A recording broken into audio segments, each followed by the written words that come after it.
በአማራ ክልል የሚንቀሳቀሱ ታጣቂዎች በብሔራዊ ምክክር እንዲሳተፉ ተጨማሪ ጥሪ ቀረበ። እናስደምጣቸዋለን። መከላከያ ሰራዊቱ ሾዴ የተባለውን የሸኔው መሮ ዋና ሰው ገደልኩ አለ። ይህንን ባጭሩ ይዘነዋል።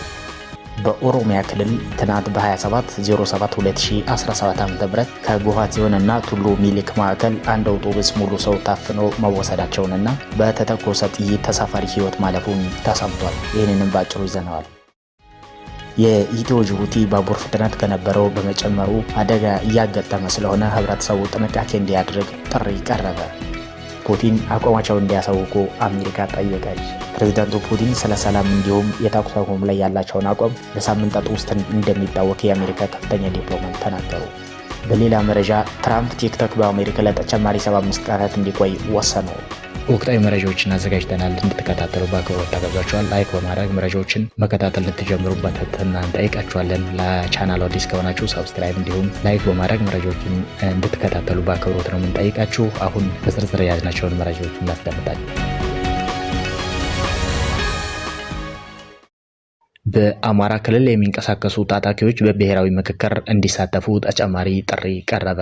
በአማራ ክልል የሚንቀሳቀሱ በብሔራዊ ምክክር እንዲሳተፉ የኢትዮጵያ ብሔራዊ ምክክር ዋና ኮሚሽነር መስፍን አሪያ ጥሪ አቀረቡ። ኮሚሽኑ በክልሉ የሚያካሄደው የአጀንዳ ማሰባሰብ የምክክር ምዕራፍ ትናንት ተጀምሯል። አለመገናኘት እያገደለን ነው የሚሉ አንድ ተሳታፊ ከመመካከር ሰላም አለ ሲሉ ሂደቱ መፍትሄ ያመጣል የሚል ተስፋ እንዳላቸው ገልጸዋል። በአማራ ክልል የአጀንዳ ማሰባሰብ የምክክር መድረክ ትናንት በባህር ዳር ሲጀመር የኮሚሽኑ ዋና ኮሚሽነር ፕሮፌሰር መስፍን አሪያ ልዩነቶችን በኃይል ለመፍታት በተደረጉ ጥረቶች በአማራ ክልል ከፍተኛ የማህበራዊ የሰብአዊና ኢኮኖሚያዊ ጉዳቶች ተመዝግቧል ብለዋል። ፕሮፌሰር መስፍን እንዳሉት በአማራ ክልል በተፈጠረው ጦርነት በሚሊዮን የሚቆጠሩ ተማሪዎች ከትምህርት ውጭ ሆኗል። በርካታ እናቶች በሕክምና ጦት ለከፍተኛ ጤና ቀውስ ተደርጓል። ችግሮችን በመለየትና የማያግባቡ ነጥቦች ላይ ለይቶ በማውጣት በጉዳዮች ላይ ተወያይቶና ተመካክሮ መፍታት ተገቢ መሆኑን የጠቀሱት ፕሮፌሰር መስፍን አሪያ ከዚህ ውጭ ያሉ አማራጮች ዘላቂ መፍትሄ አያመጡም፣ ካመጡም ዘላቂነት የላቸውም ሲሉ ገልጸውታል። በክልሉ ትጥቅ ትግል ላይ ያሉ ኃይሎች ወደ ምክክር መድረኩ እንዲመጡ ኮሚሽኑ ሰፊ ስራ ሲሰራ ነበር ያሉት ኮሚሽነሩ አሁንም ታጣቂዎቹ ወደ ምክክሩ እንዲመጡ በድጋሚ ጥሪ አቀርባለሁ ሲሉ ገልጸዋል። ትናንት በባህር ዳር ዩኒቨርሲቲ ስታዲየም የምክክር መድረኩ በይፋ ሲከፈት ዶይቼ ቬለ ያነጋገራቸው አስተያየት ሰጪዎቹ ምክክሩ ውጤት ያመጣል የሚል እምነት አላቸው። በምክክር መድረኩ ያልተገኙ ወገኖችም ጥያቄዎቻቸውን አቅርቦ ችግሮች ከአፈሙዝ መልስ በንግግር እንዲፈቱ ጠይቀዋል። በምክክር መድረኩ በአማራ ክልል ከሚገኙ 267 ወረዳዎችና ከተማ አስተዳደሮች መካከል 263 ወረዳዎችና ከተማ አስተዳደሮች የተመረጡ ከ4500 በላይ ተወካዮችና ከሌሎች ማህበራት፣ የፖለቲካ ድርጅቶች፣ ከሃይማኖት ተቋማት፣ ከተጽዕኖ ፈጣሪ ግለሰቦች፣ ከተፈናቃዮች፣ ከአካል ጉዳተኞችና ከሌሎችም አካላት የተወከሉ በአጠቃላይ ከ6000 በላይ ተሳታፊዎች እንደሚሳተፉ ከኮሚሽኑ የተገኘው መረጃ ያመለክታል ሲል ዶይቼ ቬለ ዘግቧል። ከመጋቢት 27 ጀምሮ እስከ ሚያዝያ 4 2017 ዓ.ም በሚቆየው ምክክር የአጀንዳ መረጣና በብሔራዊ ደረጃ የምክክር ኮሚሽኑን የሚወክሉ ተሳታፊዎች እንደሚለዩ ታውቋል።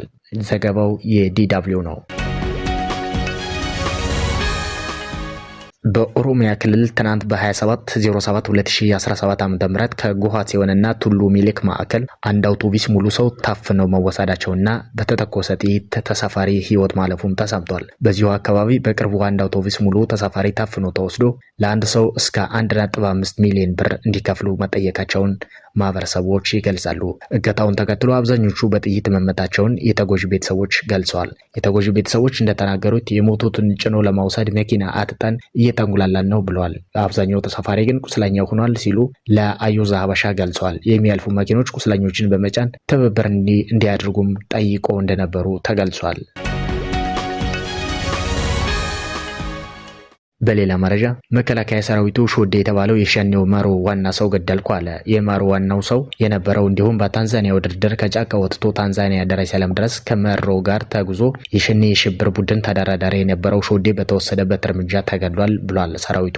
ሾዴ የተባለው የሽብር ቡድኑ አመራር ከታንዛኒያ መልስ የአጠቃላይ የወለጋ ዞኖች አዛዥ ተደርጎ በመሮ ተሹሞ የነበረ መሆኑ የሚታወቅ ነው። ሾዴ የተገደለው ምስራቅ ወለጋ ዞን ሃሮ ሊሙ ወረዳ ጋንጂ አካባቢ ከኮርማ ወንዝ ወደ ሱጊ በሚወስድ በሚወስደው መንገድ ላይ በሞተር ሳይክል ተደብቆ ሲጓዝ የጸጥታ ኃይሎች ባገኙት መረጃ መጋቢት 26 ቀን 2017 ዓ.ም አመሻሽ ላይ እርምጃ ተወስዶበት ነው ተብሏል። ከሹዴ ጋር አብረው አጅበው ሲጓዙ የነበሩ በርካታ የሸኔ ሽብር ቡድን አባላትም ተደምስሷል ተብሏል። ነገር ግን ከአሁን በፊት ሰራዊቱ ገደልኩት ያለውን የሸኔ አመራር የነበረ ሰው ከሰሞኑ የመንግስት ሹመት እንደተሰጠው ይታወሳል ሲል መረጃው ያመለክታል። በሌላ መረጃ የኢትዮ ጅቡቲ ባቡር ፍጥነት ከነበረው በመጨመሩ አደጋ እያጋጠመ ስለሆነ ህብረተሰቡ ጥንቃቄ እንዲያደርግ ጥሪ ቀረበ። የኢትዮ ጅቡቲ ባቡር ትራንስፖርት አገልግሎት የባቡር ፍጥነት በሰዓት ከነበረበት 37 ኪሎ ሜትር ወደ 60 ኪሎ ሜትር ማደጉን አስታውቋል። የኢትዮ ጅቡቲ ባቡር አክሲዮን ማህበር ለፋና ዲጂታል እንደገለጸው የኢትዮ ጅቡቲ ባቡር ትራንስፖርት አገልግሎት በቅርቡ በቀን የነበረውን የምልልስ መጠን ከ2 ወደ 8 አሳድጓል ተብሏል። የባቡር ፍጥነት መጠኑም በፊት ከነበረው በሰዓት 37 ኪሎ ሜትር ወደ በሰዓት 60 ኪሎ ሜትር ማደጉን አመላክቷል። የባቡር ፍጥነት መጨመሩን ተከትሎ ህብረተሰቡ የፍጥነት መሻሻሉን ባለመገናዘብ ለአደጋ እየተጋለጠ መሆኑን ጠቁመው ስለሆነም በኢትዮ ጅቡቲ ባቡር መስመር አካባቢ የሚገኙ ነዋሪዎች የባቡሩ ፍጥነት ከዚህ በፊት ከነበረው መጨመሩ በመገንዘብ ጥንቃቄ እንዲያደርጉ ማህበሩ አሳስቧል። የኢትዮ ጅቡቲ ባቡር አክሲዮን ማህበር ከዚህ በፊት ጉዳት ሲደርስ ይሰጥ የነበረውን የካሳ ክፍያ ማቆሙንም አስታውቋል።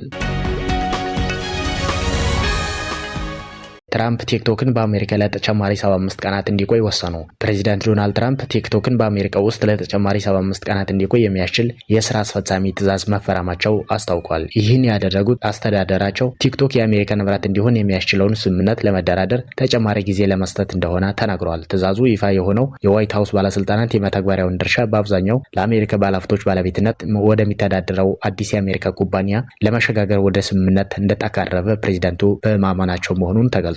የቻይናው ኩባንያ ባይትዳንስ ቲክቶክ ለአሜሪካ ባለሀብቶች ከተሻጠ በኋላ አነሳ ድርሻ እንደሚኖረው ጉዳዩን የሚያውቁ ምንጮች ተናግረዋል ሲል ዘገባው ያመለክታል።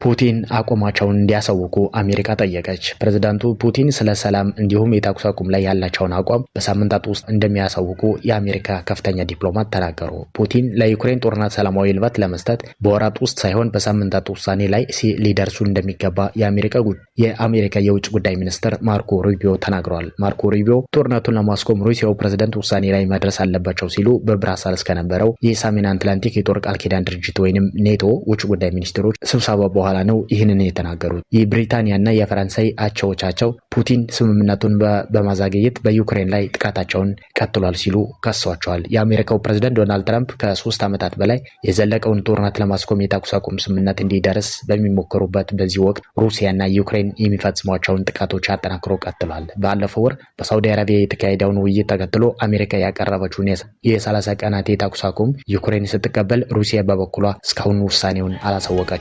ነገር ግን ሩሲያና ዩክሬን ጥቁር ባህር ላይ የሚያደርጉትን ጦርነት የሚያስቆም የተኩስ አቁም ስምምነት መፈረማቸውን ዋይት ሀውስ ከዚህ በፊት ማሳወቁ ይታወቃል። ክቡራን የሾለ ሚዲያ ቤተሰቦች ለዛሬ ያዝኳቸውን መረጃዎች እዚህ ጋር በቃው። ስለምታዳምጡ ያመሰግናችኋለሁ። መረጃዎች ተመችቷችሁ ከሆነ ሰብስክራይብ፣ ላይክ እና ኮሜንት በማድረግ ድጋፋችሁ እንድታሳዩ እጠይቃችኋለሁ። ከሰዓት በሌላ መረጃ እስከመገናኝ ባላችሁበት ሁሉ ሰላማችሁ ይብዛ። ሰላም ሁኑ።